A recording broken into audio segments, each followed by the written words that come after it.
On this special first episode of Inside the Indies. I am Janelle from HR. I'm actually going to let each gentleman introduce themselves, give their little, social media plug, any upcoming shows you guys have. So real quick, I'm going to start to my immediate right, which is you, sir. Oh, thank you, beautiful. I am Smooth Blackman. You can find me on Instagram at smoothblackman_. You can catch me at House of Glory Live on June 8th at Amazura in Queens. There you go. Oh, what's up, y'all? This is Isaiah Wolf. You can find me on IG at Isaiah_Wolf23. Twitter, Isaiah Wolf 718. Facebook, Isaiah Wolf. That's it, or Alpha Male 23. You got any new shows coming up? I mean, my two gentlemen sitting across from me are in a tag team match coming up. So you want to plug your show? Oh yeah, man. June 8th, Warriors of Wrestling. Isaiah Wolf, Marcus Marquis. Sorry if I stole your intro, but you're probably gonna say something more than what I'm gonna say next. We got Warriors of Wrestling June 8th. Marcus Marquis is gonna be with me for IWW for that show. Okay. June 9th, June 29th for correction. So it's gonna be fun. We got big things on the rise. So Black-owned business. Hashtag Black Excellence in the building. That's right, period. So I'm gonna let you take it away. All right, last but not least. Oh yeah, it's your man, Marcus Marquis. Ladies call me Mr. Marcus. 6 wins. If you listen, I'm gonna leave that there on the table. Like Isaiah Wolf said, we're gonna be on June 8th in Staten Island, New York. You can say where was that? Staten Island. Just Warriors, man. Just look it up. Do the work. I mean, but people don't do the work. That's the lazy. thing. That's why we do things like this, so people can know, because they don't really do the work. People Trust Oh my me. gosh, Yeah, man. I'm lazy. My IG is my fault, Smooth. I was gonna say you gotta lead the horse to the water. That's true. There we go. They still ain't gonna drink. Yeah, but they ain't gonna try. Nah, that's messed up. But on IG, I'm the real Marcus Marquis. Apparently, there's another one out there, and it's crazy. Twitter is Marcus Marquis with an uppercase Q. Different. I want to be different. And Facebook is Marcus Marquis. If you pronounce that, that's kind of like Marquis. It's like, Or like if you put like a hyphen over the E or some shit. It's 2 E's, not one. See? I have an issue with that. It's 2 E's and 1 E. Like, why would you put 1 E? You clearly see, you know what? 2 E's. 2 E's. Well, I want to thank you, gentlemen, for taking the time out to come and chit chat with me. I think it's always important that, as wrestling fans, because, we all obviously have a love for wrestling that, is just kind of consumed our lives day to day. But it's also important that we can all just come together and just have like a conversation, just so that, you can inspire others, you can teach others, you can, show others, your struggles and where you guys have come from, because each of you have different unique stories, which is actually why I chose each of you, because you guys all, come from, guys are all in wrestling, but you all led to wrestling very differently.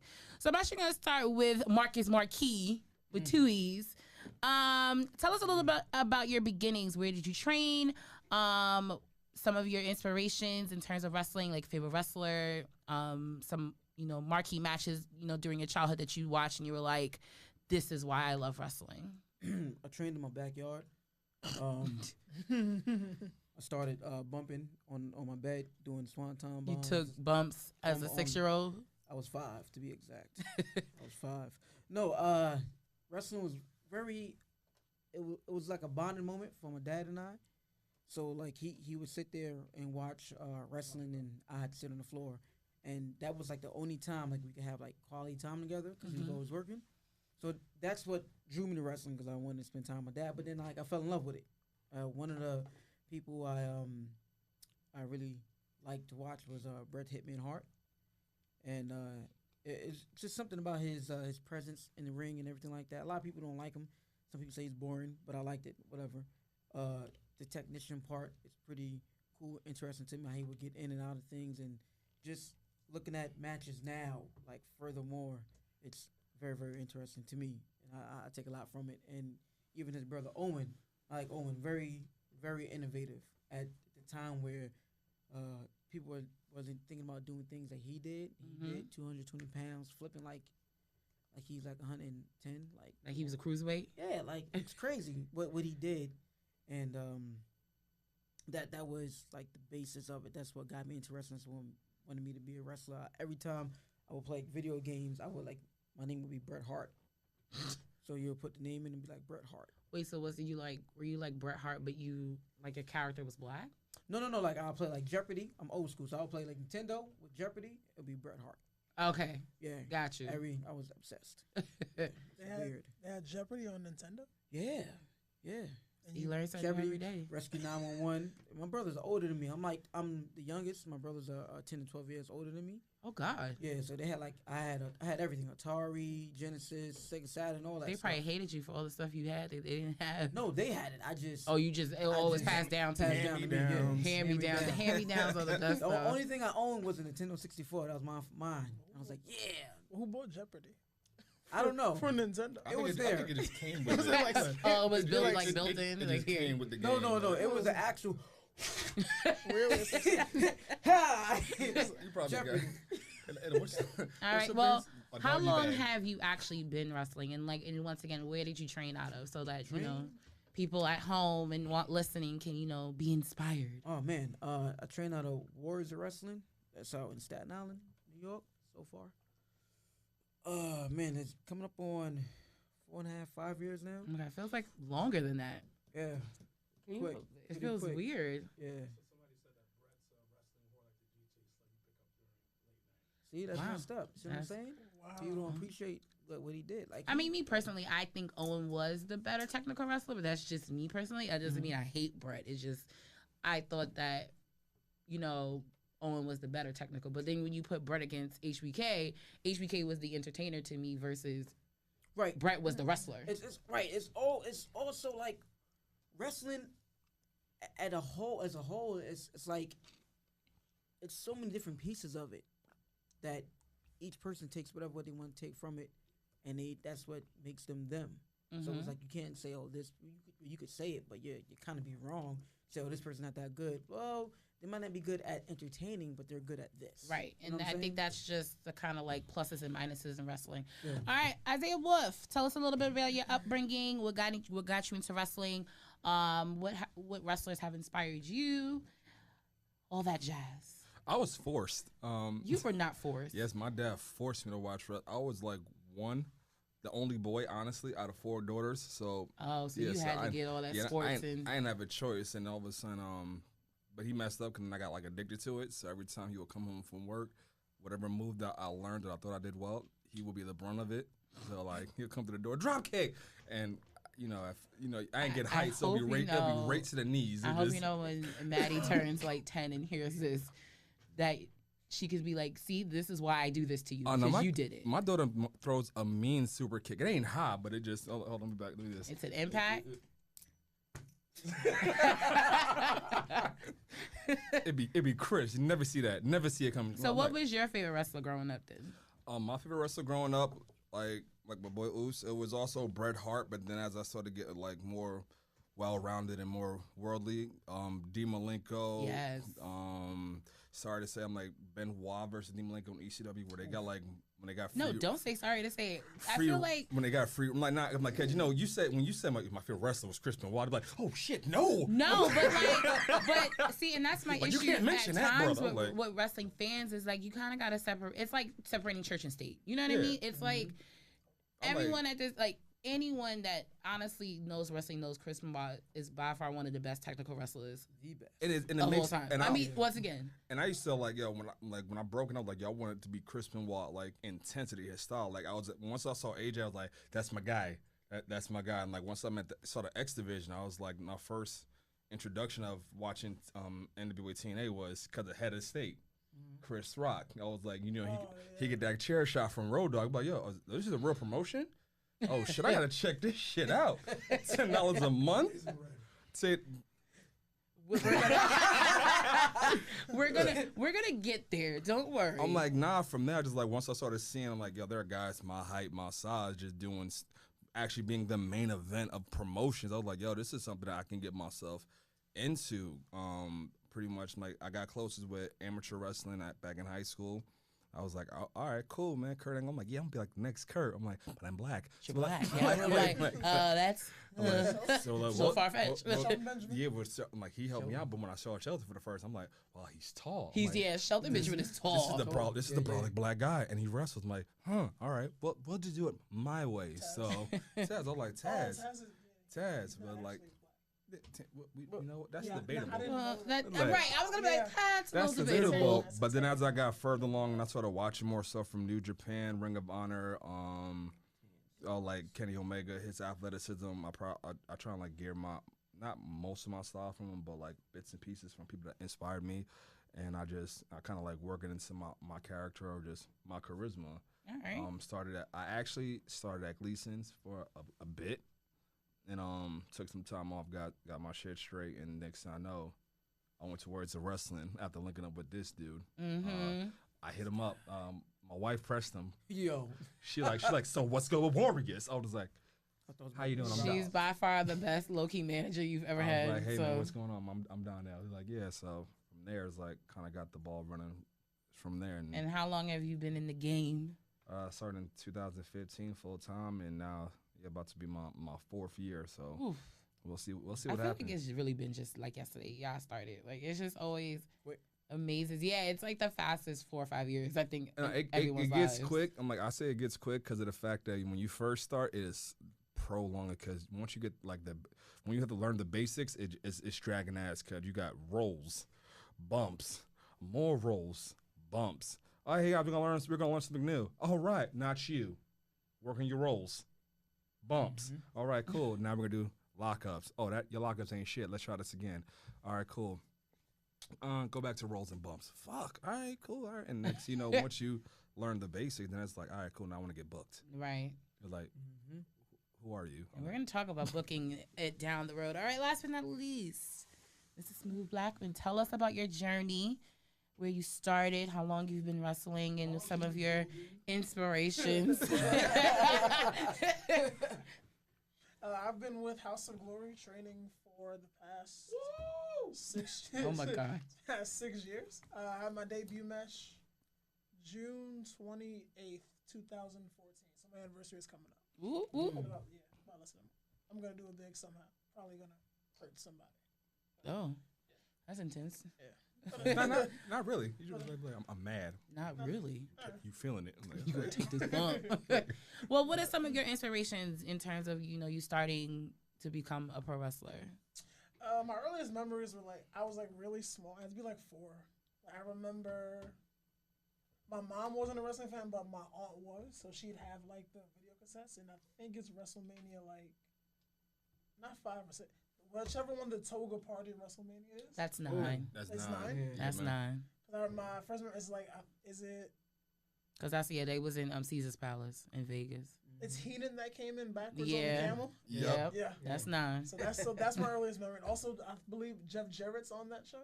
Yeah, I'm pretty sure. My first memory of Jeff Jarrett is with still the white straps. And then when he turned up in WCW later, I didn't know that was the same person. I remember when he tried to wear it. I was like, "Whew, Jeff, those don't fit." But then what was it? The moment that got me hooked was actually probably the same moment that got a lot of people hooked was my brother ordered. It's WrestleMania. It's 97 because I'm not good with numbers. So I walked in on Stone Cold bleeding in the sharpshooter. Nice. So that was Classic. I walked in the room, I sat down, hooked at the TV, never turned away. All right. Well, actually, I'm going to start off with you this time. Let's talk about, because, there's no, the cat's out the bag. Everyone said at this table is very black. We black, y'all. We blacker than black. What? Surprisingly. But I actually want to... Explain my credit? Probably does. But I actually kind of want to focus on a little bit, in terms of how you guys get booked. And then also I want you guys to touch on just straight up diversity in, the independent scene. The pros and cons. What is probably the biggest struggle you guys have had as black men trying to get, make a name, on the independent scene. So I would start off with Smooth Blackman. What are some of your kind of experiences being a black man on the independent scene? I know it's a tough question. It's a good one. Yeah. So there's I believe Cody touched on this a couple of days ago in like the press conference after AEW. Like back in the territory days, they used to have the one drop rule. It's not not one drop rule. That's from something else racist. Mm-hmm. Yeah. So the territory would have like one. They'd have one black guy. Mm-hmm. And yeah, The token. Yeah. Like they'd have a junkyard dog here. Pork Chops Calhoun, who doesn't get enough credit that he deserves, especially with a name like Pork Chop Calhoun. But yeah, so now there's a lot of us that want to make it far. I'm not gonna say there's not enough room for all of us. It's not enough. I say it's not enough open-mindedness for all of us. Okay. Because if we were all allowed to excel, I think it would look just like basketball and football. I mean, that's not a bad, Not gonna let us take over another one. I don't know. Hey, hockey, Little little by little. bit. Oh, yo, I caught We are putting a pepper glimpse. on that ice. I swear, I don't know what team it was, and I saw a black man in the hospital. Nashville. It could, yes, it could be. And I was like, yo, there's a black dude on the team. Yeah, man. He was MVP. Got Whoa. himself a Stanley Cup. So I was like, yeah, let's go. Just the one black guy. I don't even know what the rules are, but you better score, You brother. better go. You better skate like you never skated. Say before, man. All right. What about you over there, Mr. Isaiah Wolf? What have been some of the struggles you've had as a black man on the independent scene? Oh man. And we probably talked a lot about this off camera, so now I'm kind of glad we're in this space. Honestly speaking, like it's. I'm just gonna be real with this shit. It's tough. Like it has its pros and it has its cons. Only difference is like when you're a black athlete. I would like to say not even just a black wrestler. When you are a black athlete, you get held to a higher standard.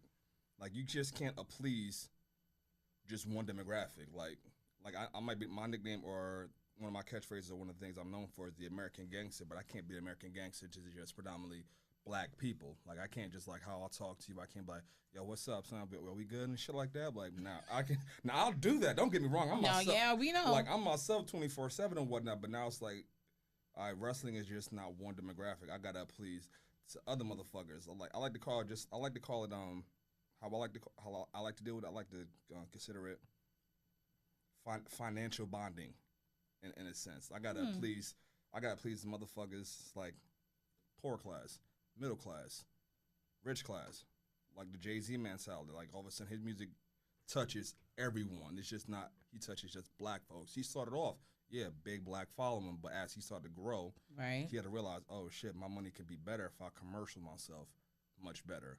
Okay. So at wrestling, I just can't please the black folks. I'm like, hell, like when it's just a bunch of black people, I'm like, I got to be on my A game because all of a sudden they're just like me. Right. They're athletic. Everyone has a basketball, football, athletic background. So like that competition makes me want to get better.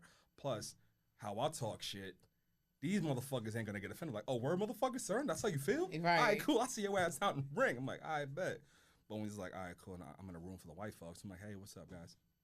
I was gonna ask about that. I'm like, hey, what's up? I'm like, I gotta tone. I'm like, I don't have to tone down who I am, but to make me feel comfortable, is to not make them feel uncomfortable, because everyone kind of realizes, oh shit, and that he's like my attitude, like not even my attitude, my persona can come off, I'm arrogant or I'm cocky.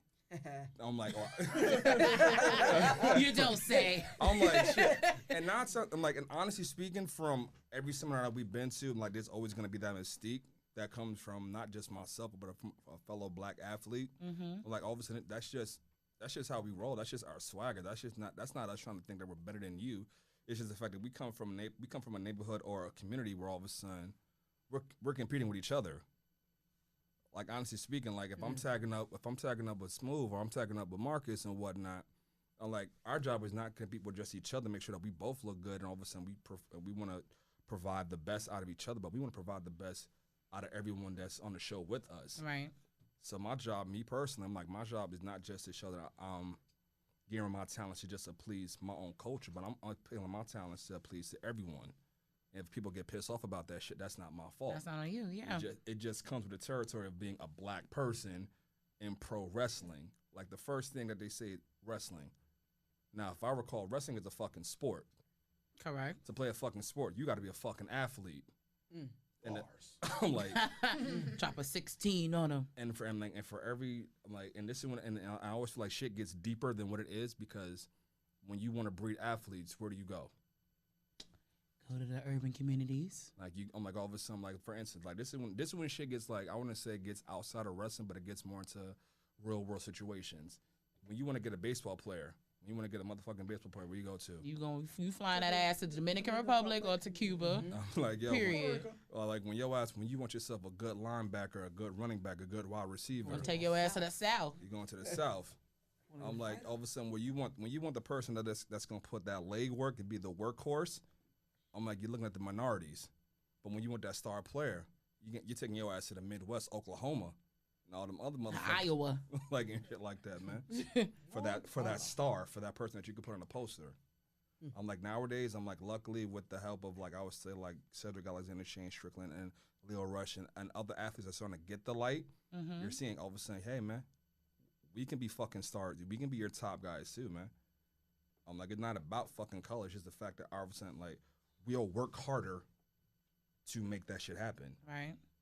And that's one of the things I always say. I want to say that holds me back, but it deters me, because I'm like, of course, when I walk in the fucking building, I'm gonna think like, yo, I can be just as good as you should. like as the top guy here. It's a part of being confident of who you are and what you bring to the table. Like, you should never feel like I should, not say these things and do these things. But like, and I know I'm gonna take a lot of heat for this shit that I'm saying now, but it's the fact that realistically speaking, you want an athlete. What the fuck you gonna? Who you gonna compare that shit to? Yeah. Who you really gonna get? Like, Marcus like, Marquis, thoughts on the struggle of the black man in the independent scene? Oh man, thoughts on the struggle, man. The struggle. And I mean, with struggle, once again, the great Frederick Douglass, without struggle, there is no progress. So I don't say struggle as like, a negative connotation. I say it as, once again, this is a part of these men's story, their journey.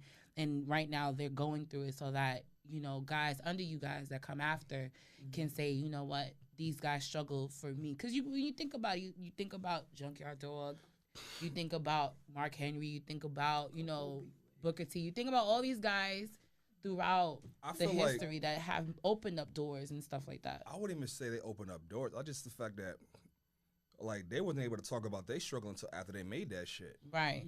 I'm like, when your ass is in the shits, you can't talk Can't about say that nothing. shit. Yeah, because it's like you like- kind of cut your feet off. Not to talk about Kunta Kinte, but you kind of cut your How do own we feet just off. throw in Kinte? Right, like, honestly speaking, like, I just had a conversation with my homie. He was just like talking about Leo Rush. Now, I understand where he's coming from. I'm like, I can understand. I'm like, yo, you're in a multi-billion-dollar corporation, and you feel like you're not making as much as you feel you're making, like, especially because of the status that you're coming in there with. But all of a sudden, now, me being a person I am, or me doing what I do outside of wrestling, all of a sudden, let's like say you're going to a new job, you start from scratch. Yeah, hell yeah. Your job is to pay your dues. Like, you can't coast off of what the fuck you did previously. Yeah. I'm like, sure, your resume, your job makes sure. I'm like, your resume qualifies you to do the job that you're doing now. But what the fuck are you providing for me at the moment? Right. I'm like, now I'm not saying, hell, if I was in Leo Rush position, I'm like, well, I'll probably feel the same way as him, probably, but I'll have to go about it in a different way. In a different light. It's always that whole, like, it's not what you say, it's how you say it. Yeah. It's not what you do, it's how you do it kind of situation. But Mr. Marquis over there, tell me some of your struggles. Oh man, there's a thing. Sex. And why would that? Why? Why? There's a thing, right? And we're gonna get to that. Actually, we're so gonna indulge into that pool of personal and scandal and drama and wrestling. Trust me, it's on my list. Dave Chappelle's my favorite, one of my favorite comedians. Really? Yeah. Welcome to Why? Angela Yee's lip service. Yeah. Anyway. No, but the struggle, man. Like, one of the issues I have, and everyone has these issues, but it's the fact of getting booked, right? And with that getting booked, it's like you can do everything possible to get booked. Mm-hmm. In the world of professional wrestling, there's a lot of unprofessional people in professional wrestling. Period. Okay, talk about You it. can send out a professional email, very speaking respectfully and everything like that. Give your promo shots and promo shots and matches and very detailed message with a resume that shows what you can do and everything. And you know what you're gonna get back? Nothing. Nothing. So y'all niggas out here is getting ghosts. Nothing. Dots. Left Yes. on red. Nothing. Not even a thank you. We'll consider it. Nah, Nothing. This. So do you feel like that? I don't want to say old school. Like, it's not even old school. Do you feel like that method holds you guys back? Do you think you guys? Because I always tell and I tell you guys all the time, go to shows. But here's the thing, though. Yeah, that's what I was gonna say. Here's the thing, though, right? Say go to shows, right? Mm-hmm. If I go to the show, us being African American, being black, what happens? Oh, they're bullying me.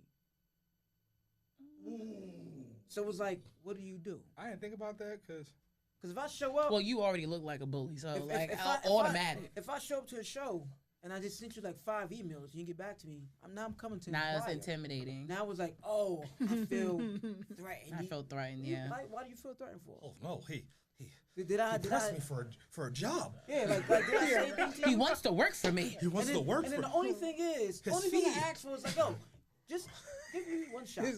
I'm not asking for a Money. recurring position. You want I'm money gonna for have. this? Yeah, y'all stupid. I'm gonna You want work and you promote? Oh no! Oh my God! So Yeah. it's like Cornbread isn't free. The thing about it is like I just want a shot. That's Right. all we all ask for. Just give me one shot. Right. If you like my work, you like my Cool. work. If you don't, you don't. But just give me one shot. Right. That's all. What's gonna cost you? So do you feel like, and I guess this question is to all of you guys, do you feel like, and this is conversations I've had with the both of you, do you feel like the independent scene in New York, New Jersey, like our tri-state area, do you feel like it's enough for you guys, or do you feel like you now are in a position, like, do you need to start branching out It's never enough. and going? But I'm just saying, do you think it's Denzel time? said, if you drink enough water, you drowned. It's like, so that's pretty much that's what New York wrestling is. Like, don't get me wrong.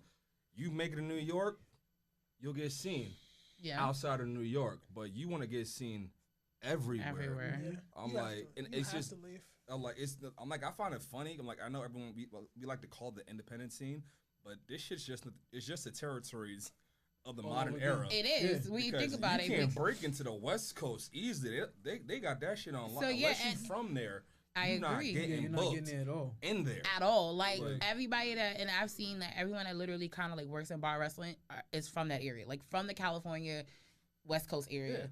And it's the same, like, I do believe like now it's started, the territory kind of like community is starting to kind of rebuild itself now, because definitely you have all those guys. Shout out to the guys out in North Carolina and Georgia, like Montana and Yaya and Darius. Like, you have those guys kind of up and coming in the South, and then you even have like Chicago, the Midwest. Like, you have all these different areas. So, like, are you guys paying footsie? No, man. Yes, you are. Nah. Nah, honestly, I thought that was the like table. real Kick the talk. table. It's just the fact that I thought it was, I was like, Don't fuck it up here. it's ex- One shot.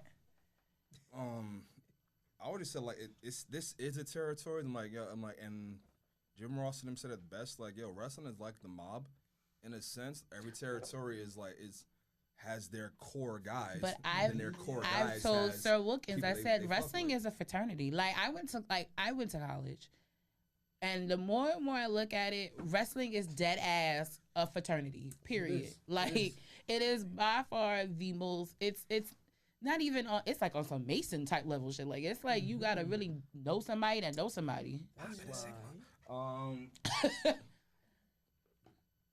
I'm like, We spoke about it off camera. What type of cliffhanger is that? But no, but that's Oh, no. See, the thing is, I posted a picture, right? So the promo shot, I posted that, and then Please hold. I'm put, gonna look that up, guys. I put on the caption was I put the birth, right? So the birth is it isn't just here at war. It's like the whole goal is for it to be like, I don't want to say like black coalition or anything like that, but I wanted to be don't you spit that water on the WEB's table. the boys. I wanted to be Hold on like, 1 second. Look that up. Know who that is. Know who that I is. wanted it to be like, so Marcus Marquis stands for everybody black. It doesn't matter if you're a heel, if you're a face, if you're transgender, if you're homosexual, whatever it is. Everybody African American, Marcus Marquis stands behind. Got you. So I stand behind you. I support you. It's gonna be to the point where I'm gonna start wearing shirts of other African American wrestlers. It don't matter if you're in the West Coast and down in the Carolina, wherever you are. I'm gonna wear your shirt. I'm gonna support you because we could talk about it and stuff like. But we gotta be about it. Right. We gotta support each other. So I want it to be to the point where it's like we all band together and we all support one another to the point where we all will be called one thing. We all in.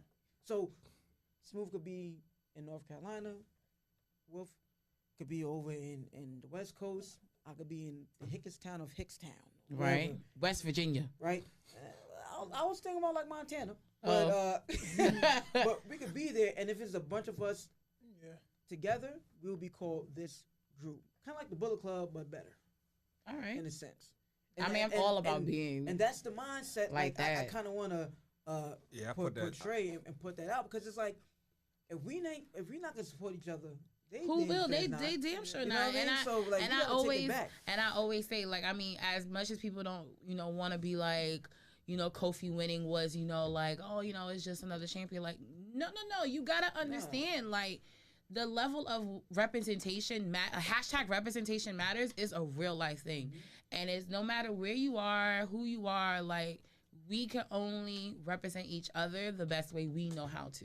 And and I always feel like that's the importance, especially like when we started our podcast. Like, it was not, on some like, we only gonna talk about black people stuff. Like, no, but we want to be able to show that there's a platform for other African American or people of color to do the things that we do. So it's the same like when you guys are wrestling, like you guys doing what you guys are doing are showing other kids and other, kids that aren't even born yet, like, oh shit, they could really, like, I could do this. You know what I mean? It's the same way you guys were inspired.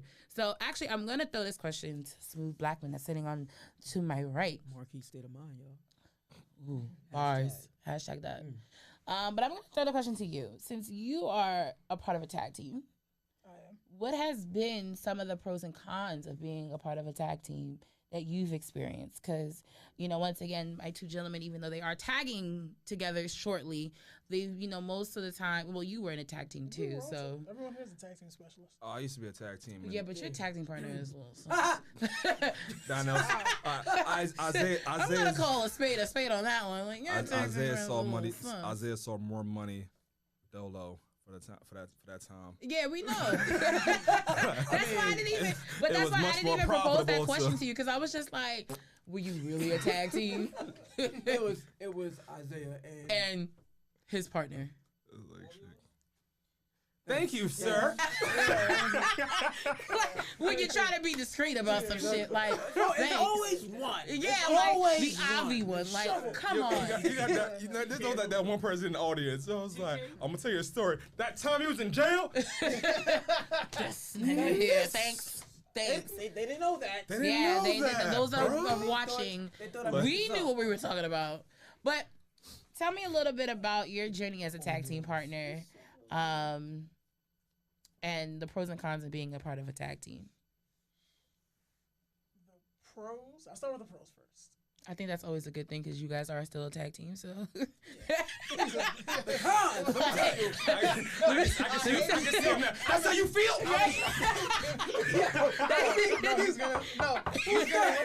He's gonna watch it. He's gonna clothesline the shit out of you. His clotheslines hurt like hell. Holy Yeah, shit. you felt Yo, it. the clothesline this clothesline? nigga did to Santana. Oh my God. I was like, oh God damn. Took his whole chest. No, it was Ortiz. Oh. And it took his whole throat. You know what's bad Whole about him? shit. You know what's bad about him? He's ambidextrous too, right? So then I said to him, I was like, yo, before he did it, which one? Left or right? Look for it. It doesn't matter. I need to know. Like, I bump on my side. I need to know. I bump my side for a reason. So it's But like, he don't even give you that common courtesy. It's yeah. just I boom. do the flare. All right, spoiler alert. I have a partial separated disc in my lower back. So I side bump a lot of stuff. Oh, Yeah. okay. That's why I need to know Just gonna which put it- side is it coming. I can't just. I can't do that. as an opponent, I'm just gonna put a target on that. Oh, Wow, we just got dirty. so that see. That's how you feel? Like, But the thing is, They- like, like, we you don't like- fight like him pro black. He don't fight, brother. I'm gonna walk out the ring. You gonna get the count out victory, like. he said you gonna get the easy I can see W. that shit now. Guess who's taking heat? Motherfucker, where you going? Guess. I'm out. I told you. I warned you. But all right, so, some of the I'm sorry. pros. I'm not sorry. Some of the pros. He's not sorry at all. I'm like, hold on 1 second. I got a blade somewhere. Well, you have a friend. You have a brother for life. Okay. That's an automatic road buddy, so you're not traveling by yourself. Correct. I would say you share the beating, not just the ones that you give out, but also the ones you take. So if it gets too rough for you, I'm just tagging out. like, hey, your turn. That was the realest Yeah. comment I've ever. Yo, Like, too much. Like, yeah. Like, I had enough. I'm out. Like, that's what he just said. Where you going? What are you doing? Get in there. What do you mean get in there? And to like kind of like touch on like your ideology. Get it out there. Enunciate. We go further together. So I don't want to be alone in my journey. Right. Also, it's good to have a brother that I know gets to come with me. And Okay. where he goes, I get to go with him. So I love the brotherhood. I wish there was more of us. Yeah. But yeah. But yeah, you know, you got superstars It starts sitting with across from me that's like, well, fuck that tag team shit. I No, want no, don't get me wrong. I'm like, yo, I'm all for tag. I'm like, I feel like tag team wrestling is the most difficult thing you can do because it's multiple personalities. Mm-hmm. Oh, Yeah, God. that's what I was gonna. That's touch in on. anything Yeah, you do it's- in life. It's a multiple personality, and if you can connect with 3 other fucking bodies and make that shit work, I'm like, no one can shut on your fucking tag team. I'm like, when I started, I didn't have a person that was putting the effort Damn, that hurt. into trying to make the vision You that afraid of it? the vision I was promoted to myself or the vision I had to work. Yeah, Same. They all say like as far Yo, as you're a like cons clown. go, yeah. because like obviously like I don't know he knows like I think most people that know me should know. And like I also have my own singles aspirations. 'Cause, like Yeah. you know, as a kid, like I don't think unless you Like have like that's anybody. yeah, unless you have like a brother or a best friend, I don't think anyone like dreams of being like a tag wrestler when they get older. But yeah. Yeah, no. But like you said, like I have my own, like even if it's like I have my own ideas, like own directions. Like, cool. I was talking to my brother. I'm sorry. Let me say- so like I have my own like ideas of like things that I want to do that may not necessarily be like what he wants to do. Yeah. And then even on like the in-ring side, I know there's things that he wants to do that like obviously like my partner, he's more athletic than I am. So there are things I know that he wants to do like tag move wise, and like maybe like I can't pull it off. I know it'll frustrate him. Yeah. So it's just that like you still like even like you're a team, you each have your own lane Yeah. that you both have to respect. Because if you like, if you're not like, it's like doing like the fusion dance from Dragon Ball Z. Like, One misstep. yeah, the one misstep, like you're gonna fuck this up. Like you have to work together completely, Yeah. and like, so like that was like the only con I would have. Oh, cause I went through Collaboration. I went through it for a year and a half. I was- Yeah.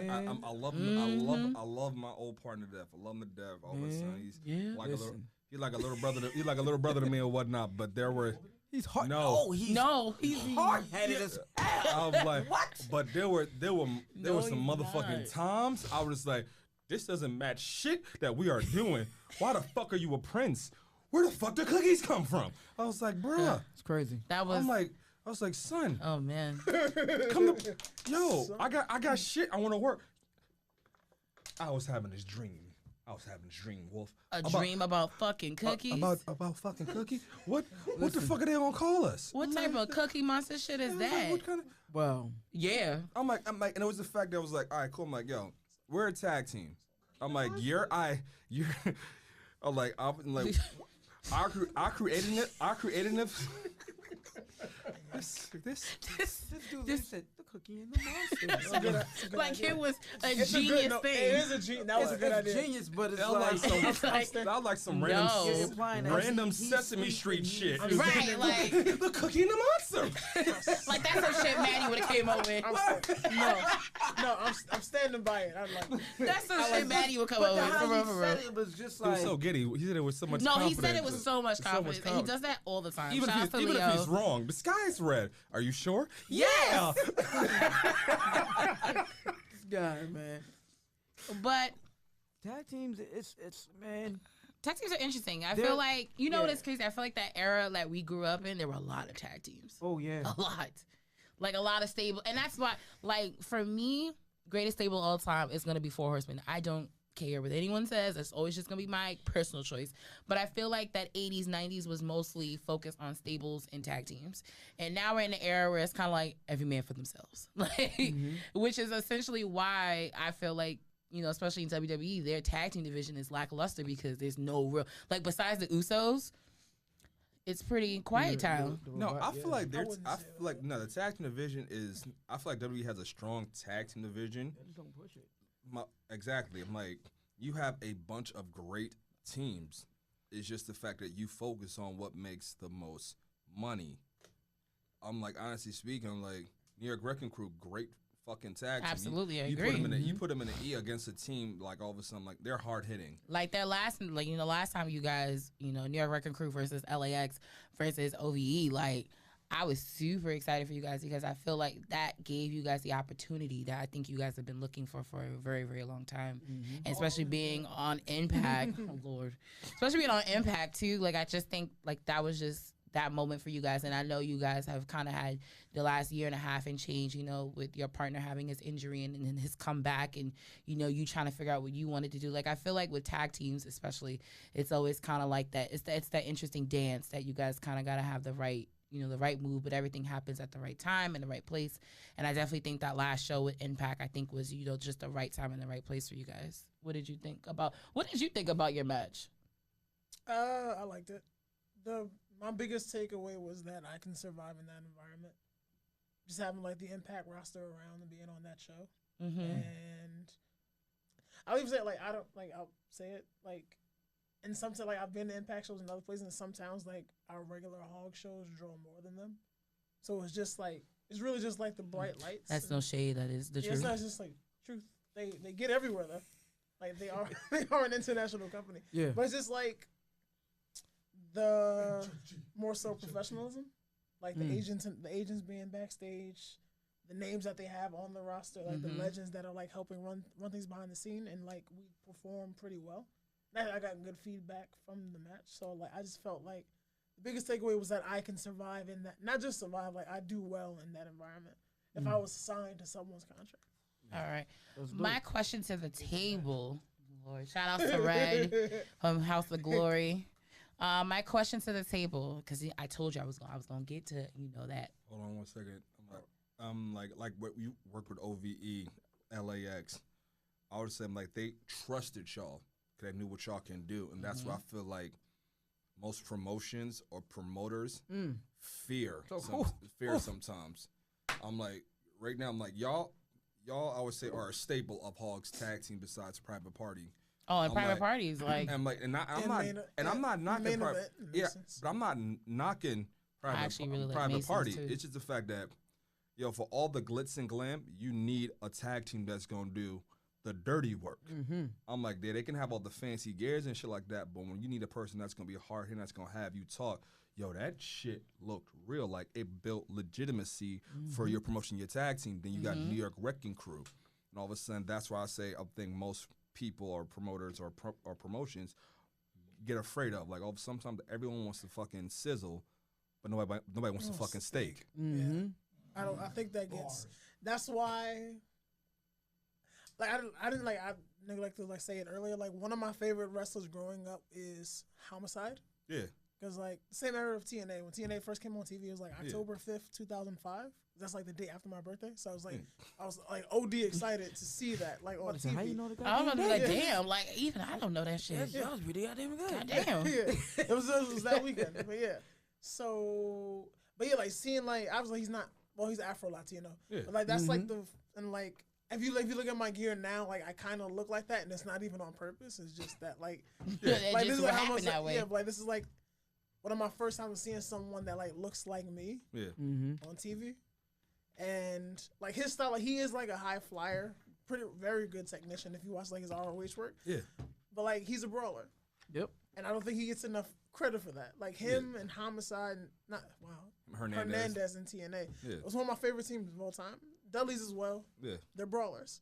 Everyone doesn't have to do like the same flips, kicks, and all that bullshit. And I feel like that's what And I for a always, long time that took over the indies. I thought that was completely funny because all the tap teams that we talk about from the 80s and 90s and Hard shit like hitters. that were hard hitters. Oh yeah. Hard hitters. You- Like- One of my favorites is Arn East- Anderson, yeah. and ECW made we ECW made most of the everyone knows like how I feel about Arn. ECW made most of their money because of the fucking Dudleys. Oh, Yeah, yeah. absolutely. Oh yeah. Yeah, Oh, I yeah. was like, the Attitude Era. All of a sudden, yo, you can have your New Age Outlaws, but if they didn't do that shit to fucking Legion of Doom, Oh, it would have never been anything. if they would never did that, she would never known. All of a sudden, if the Acolytes or APA didn't put the brakes on fucking Dudley Boys when they Yo. broke in, Yeah. you wouldn't have known that shit. they didn't- WCW, which had the most underrated of 80s, 90s hard hitting Absolutely. from Barry Windham, Wyndham. Terry Gordy. All of a sudden, like, yo, you Mhm. had fucking hard hitting teams. You had big dudes back in the day. Yeah. Doom. The Texas Outlaws with Dick Murdoch and Dusty Rhodes. Like, I'm like, you need teams that can legitimize what the fuck you want your company to be. Mm-hmm. I'm like, Rose Sheed said, "You're right. Hard-hitting tag teams. Another example is Harlem Heat. No cap." And then he also There's said, no cap. No cat. It means no. It means like no bullshit, like no lie. They gotta Yeah. chill with that.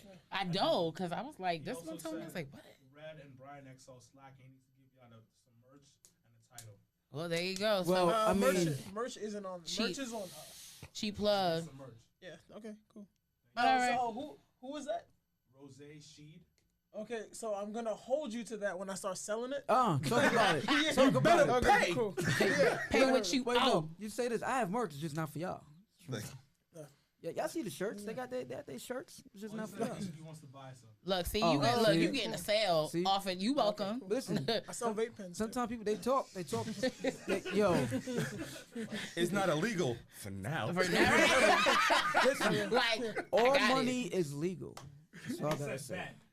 See? All right. Call them out. That's So, all right, my question to you, gentlemen, before this one. Side note, for those that don't know what bet means to the black community, bet means the shit is serious. Okay. So, everybody that watches this damn podcast know what bet means. It was the no cap shit. Podcast and listen to the podcast are from New York, and a lot of people from Virginia. And from Virginia. Oh, so that's New York. Weird. That's still New York. That's VA. That's still New York. Yeah, New York is VA. So, Like we Our going to the biggest club. market is Virginia. Like we going to the Which is club. We going weird, to the yeah. club tonight. I'm going Word. VA, man. Bet. Bet. VA. but you know, there's a lot of, because I had a lot of friends that actually went down to Hampton in Virginia. Yeah. So they're from New York, like that New York area. So they know bet and all that ass. They know all that stuff. So I want to kind of change gears a little bit. I kind of want to get a little bit personal. We're not gonna break kayfabe as much, but my question to you guys is, you know, I'm all about that, but I'm not gonna do it to you guys. I want to know, how do you guys balance your personal lives and wrestling? I don't. Well, no, because everybody at the table, you know, has a family, Mm-hmm. you know, married. Hoeing. I don't know if you want to say you hoeing, but That wasn't me. yeah, no, that actually cannot not be you. you. Yeah. I No, didn't that say can't be you I didn't say because shit. you end I up got a dead. family. I'm like, I got kids. But you over there hoeing? What? That's my whole face. You said family. Keep going. What? fuck that. I'm like, What's up with this finger stuff? Don't So be you- pointing you- fingers. So real quick, I just want to know, how are you guys able to balance, you know, your family lives and, you know, professional wrestling, especially like when you want to go to a tryout or you want to, you know, hit the road and go to like Rhode Island or Maine or down south. Like how are you guys able to kind of balance the two? Scheduling. Besides scheduling though, That's just it. because it's Like, hard. I mean, it's hard, but it's like if you know of something coming up, you know what I mean? It makes it a little bit easier. Get, you know, babysitters or whatever, so on and so forth.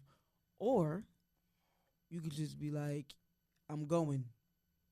That's it. But Isaiah Wolf over there can't do that. So you have the luxury. right, I'm like, oh. Nah, honestly speaking, like trying to separate my professional life and just trying to separate life in general. There's not enough hours in the fucking day, to be quite honest, man. Because right now, as far as anything. oh God, because right now, like, I got a little girl that's going on 2 years old, and these like the pivotal moments that you ain't trying to miss and shit like that. Because right now, this little motherfucker, I call my daughter a little motherfucker. She is a beast. She's adorable. She is. Shout out to Maddie. She is a beast. Like you don't want but it's like you want to be around for the important moments where they actually have them full blown conversation instead of just doing that baby. I'm like, all right, who the fuck you talk? Yo, right, cool. That one video he posted of them in the park or something recently, she was cussing him all the way out in baby talk. Like you could tell from her tone, she was cussing his ass out, and I just loved it. I was like, yes, Maddie, get him. Man, like, and then he be looking at her like, I want to cuss her back too, but I can't because she not gonna know what the fuck I said. Oh no, then she gonna cuss back at, and then she really gonna cuss at me. I treat her as equal as I treat everyone else. Okay, hell no. Look, who the fuck are you talking to? Get your ass over here. You know what? No juice. No juice. I witnessed that one time. See, yeah, I witnessed that. Yeah. See, it's terrible. No juice. What about you over here, sir? How are you able to balance training, actually doing shows, and your personal life? Besides you out here being a hoe, don't be telling everybody you a hoe, cause your DMs will light up tonight. I thought that's what the conversation was going. I mean, it can if you want it to be. Nah, that's you a hoe? This is not. Oh, show. It's not lip service. It can be. Listen, this is not no community conversation right now. We're gonna cut that down, shut that down real quick. You can't shut. I mean, ring rats are real. That's a real life thing. What? What? Ring rats. I'm just saying. What do you?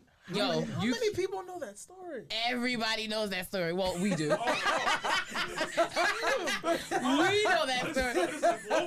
Yeah. I'm trying to shut it down. I said it's not a community conversation. You got slow. That's when you try to slow down. Oh. Let's rewind. Nah, you gotta be like, what? Okay. Yeah, bro, you might not want to say that right now on the microphone. Yeah. Off the record. Yeah, that happened. Nah, get your fuck up. You like, yo, cover your microphone. Now I realize there's another microphone in front of you. Yeah, you might not want to talk about getting your dick sucked in the microphone. Right. Wow. You be like, yo, Wolf. It's on. It's on. It's on. But I mean,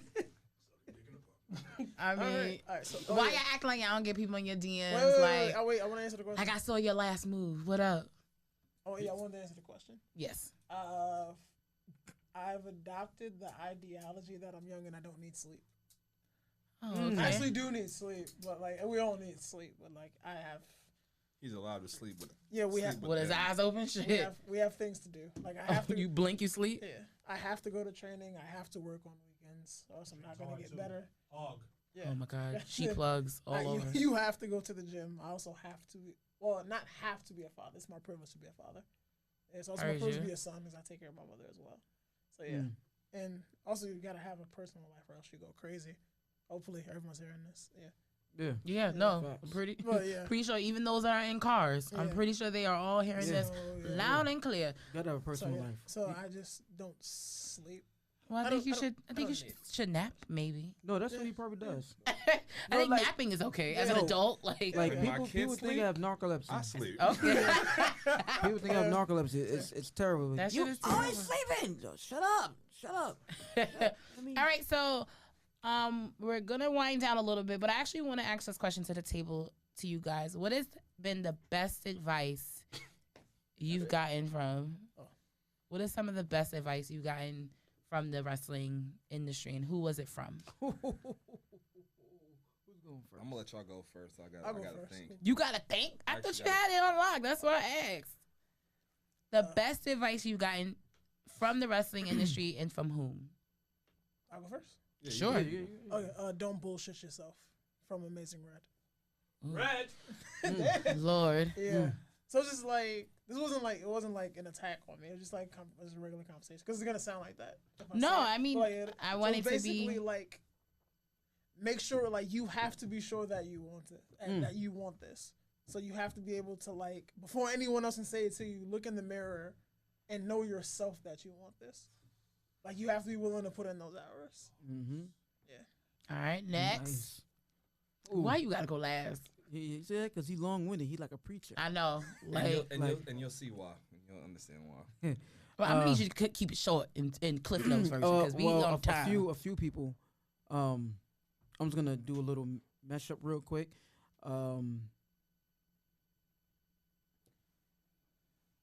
Never change what you're doing because eventually someone's gonna watch you and pay attention to what you've been doing.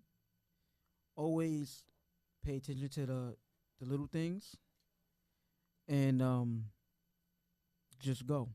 So that was Darius Carter, Booker T, and Holiday. And who? Holiday. Holiday. Yeah, she did like 2 tours in Japan. No big deal. Cool. Yeah.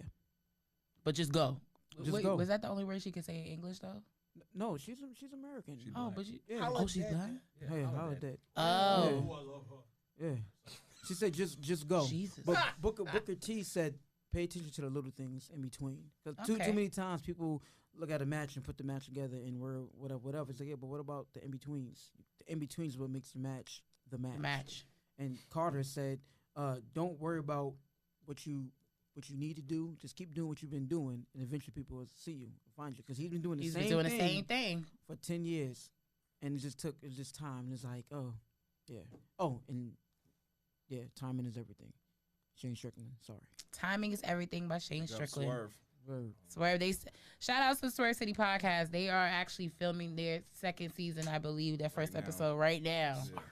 So, cheap plug. Last but not least, what is the best advice you've gotten in this wrestling industry? Stay the fuck out the politics. I know that Who said that? Yo, stay. Carter. Carter. He drops gems like a Yo, ball. I won't even just say, just stay the fuck out the politics, man. Worry about you. All of a sudden, if you have a good inner circle of people that wants the best for you and strives for the best for you and doing the best for themselves as well, everybody eats, man. And that's the goal, you know? So then actually I'm going to flip the question to you guys. What is the one advice you can give to someone that has now started their wrestling career and their wrestling journey and started training at places like House of Glory? Remember why you love it and remember why you started. We'll write that down. Advice that you want to give to the up and coming? Shut up.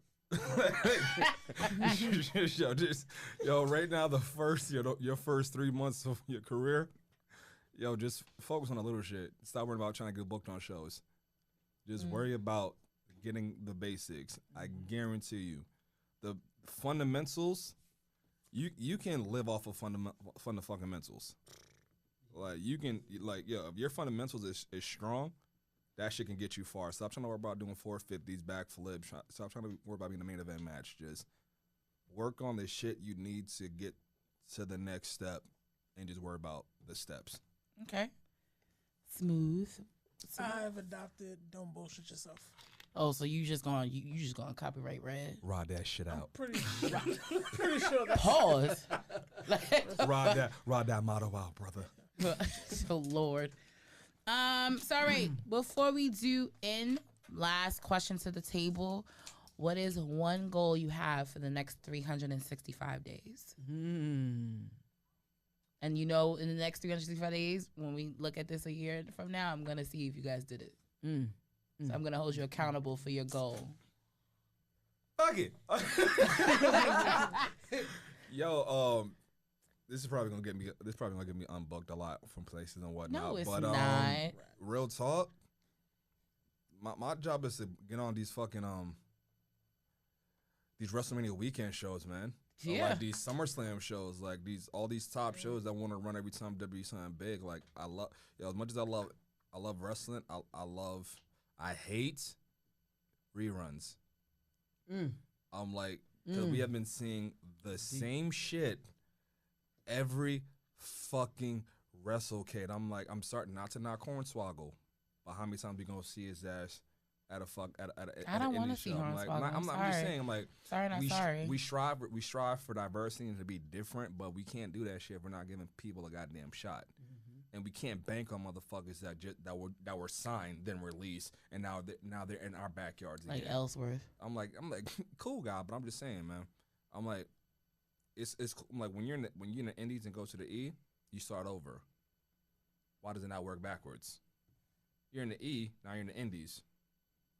Why are you taking my spot? Bars. All right. I look at it kind of differently. Sometimes I'm like, I think it just works. Like I just feel like we recycle the same shit over, other than push people forward. I mean, but I think from a promoter standpoint, there is, who's gonna give you, the buck for your dollar. Like who's gonna bring in the people, and so I see it too. But I see it twofold. Hidden gems work. I agree. I think it depends on, like, real talk. I consider y'all hidden gems. I'm like, y'all got a great fucking. Consider all of us hidden gems. Yeah, but it's like from what I've seen at Hog and what people look at, I'm like, y'all should be promoted just as much as.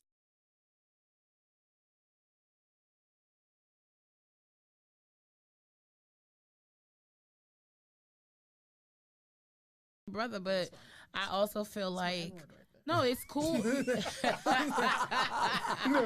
I feel like it's cool, but I feel like you know what? It could just be me being biased. It's like I've seen you guys. I've seen, especially you two. I've seen you two started from the bottom. Now we here type shit. You know what I mean? So for me, I feel like, and this is, I think, one of the main reasons why we do things like this, like we do an episode like this, or we do our podcast in general, is because my goal is to give you guys that platform. Like, I tell people all the time, I don't do this for my own glitz and glamour. I could care less. I said, I just want to see my boys win at the end of the day. And especially for you guys. Well, thank you. Thank you. I really I want to see. Speaking of WrestleMania weekend, I said this to you the other day. He did. I know what he's about to say. Y'all should be down. Go down to Florida, pick out your own spot for your own job at his event. Because I'm gonna go. I'll buy a ticket just to come. I'm working on some. I'm working on some. I'm working on some things for Tampa. I like Wale Mania. Y'all can match it. I go to both. We working on something. Our community has enough money to support. I can say though, right? We support. All I need is 4 Haitians and a steel drum, and I can make a fucking barbecue pit. We have this. Listen, right? I'm gonna tell you like this, man.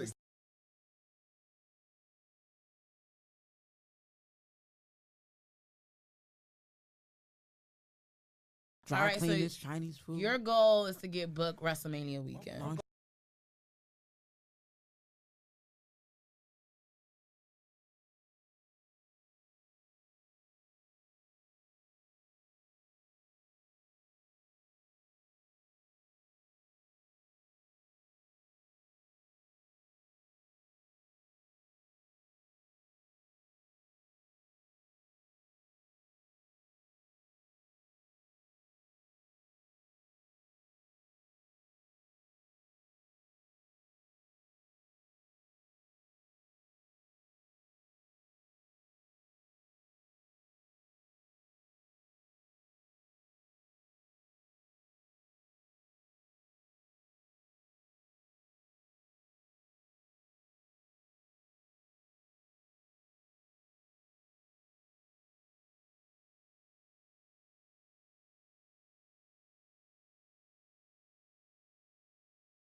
Gently put your hands out like, I'm here.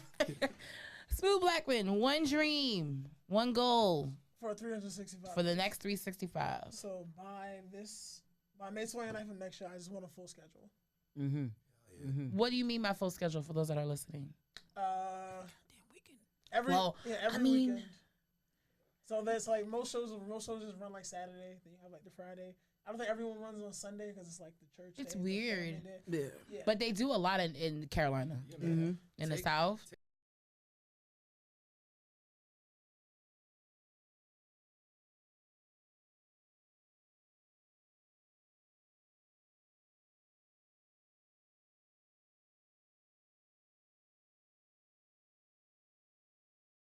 like I want it paid.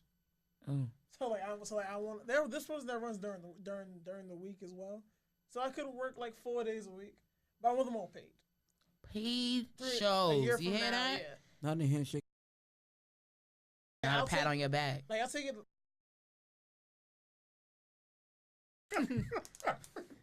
Yeah. Push your cash app. Yo, you're annoying.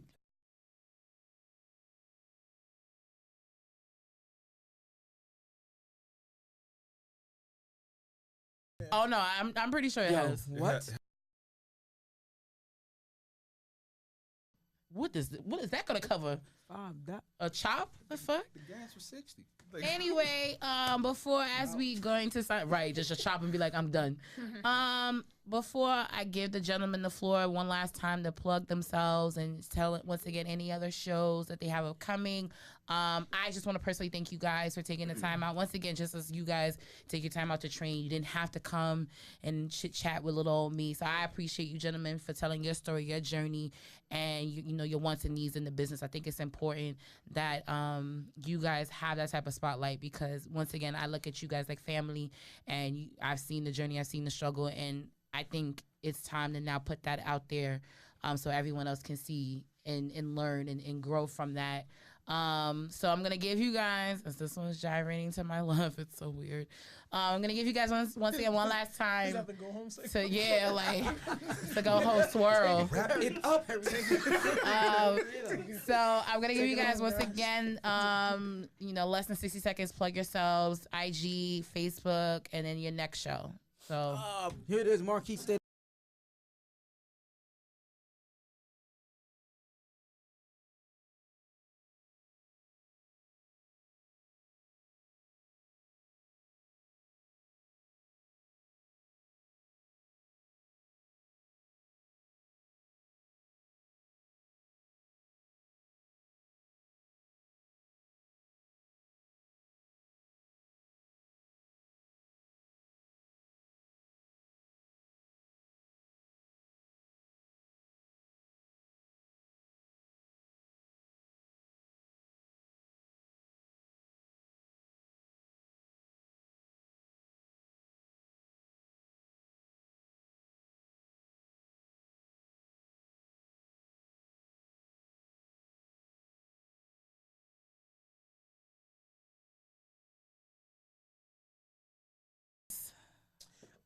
The dark chocolate chosen one, best name from everybody. Whoa. Yeah, I was saying. See, out here trying to get these hoes. That motherfucker went sick. Wow. Now you gotta give him the call. Pussy. I'm like, whoa. On Twitter at Smooth Blackman, on Instagram at Smooth Blackman _. You can catch me at House of Glory June 8th, teaming with my brother Chris Seaton as the New York Wrecking Crew. There you go. Murdering somebody. Somebody gonna get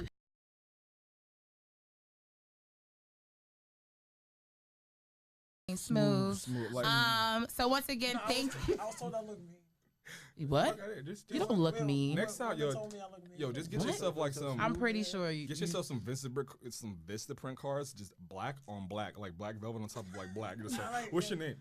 Smooth. and it fade to black. As always, I am Janelle from HR of the Job Is His Podcast. You guys can always follow us at the Job Is His Podcast on Instagram, Facebook, and Twitter. We do have our upcoming NXT TakeOver viewing party this Saturday at Legends. We also will be back at Legends for Stomping Ground, which is also the weekend of Battle Club Pros show that we are actually co-sponsoring. It is our first headline sponsor show. So shout out to Battle Club Pros. Shout out to Joaquin for the opportunity. So Takeover. we will be there. It is the beginning. June 21st, I believe. It's the Friday, and then that Sunday is Stomping Grounds. We'll be at Legends. And then just once again, stay tuned for our 4th of July event. More information is going to come soon. As always, with Sir Wilkins, Mr. Black, and Leo, we thank you guys for viewing and watching and listening and always supporting #Black Excellence,